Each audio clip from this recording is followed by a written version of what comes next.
ఇంద్రకీలాద్రిపై మహాసందడి మొదలైంది. పుష్కర కాలానికి ఒకసారి జరిగే మహాకుంభాభిషేక మహోత్సవాల్లో భాగంగా మొదటి రోజు ఆలయ శుద్ధి కార్యక్రమం మహా అద్భుతంగా జరిగింది.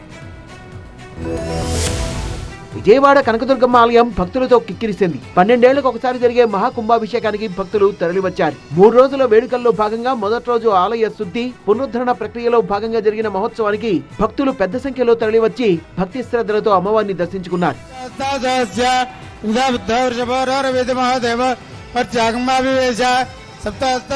భక్తులకు ఎలాంటి ఇబ్బందులు లేకుండా అన్ని ఏర్పాట్లు చేశారు అధికారులు. కుంభాభిషేకం జరిగే 3 రోజుల పాటు ప్రోటోకాల్ దర్శనాలు రద్దు చేశారు. అన్ని క్యూల నుంచి భక్తులకు ప్రవేశం కల్పిస్తున్నారు. కుంభాభిషేకానికి భక్తులు పలు ప్రాంతాల నుంచి తరలి వస్తుండటంతో ఘాట్ రోడ్డులోని ఓం మలుపు నుంచే క్యూ లైన్ ఏర్పాటు చేశారు. ఆదివారం రోజున 12 నదులు 3 సముద్రాల జలాలతో అమ్మవారికి మహాకుంభాభిషేకం నిర్వహించనున్నారు. ఈ కార్యక్రమానికి సీఎం చంద్రబాబు రానుండడంతో ఏర్పాట్లు పకడ్బందీగా చేస్తున్నారు. అమ్మవారిని దర్శించుకోవడానికి వచ్చే భక్తులు కూడా కుంభాభిషేకాన్ని వీక్షించేందుకు వీలుగా ఎల్ఈడి స్క్రీన్లు ఏర్పాటు చేశారు. అంతేకాదు 3 రోజుల పాటు సుమారు 4 లక్షల మంది భక్తులు వస్తారన్న అంచనాతో కలెక్టర్ సిపి ఇప్పటికే ఏర్పాట్లు పరిశీలించారు.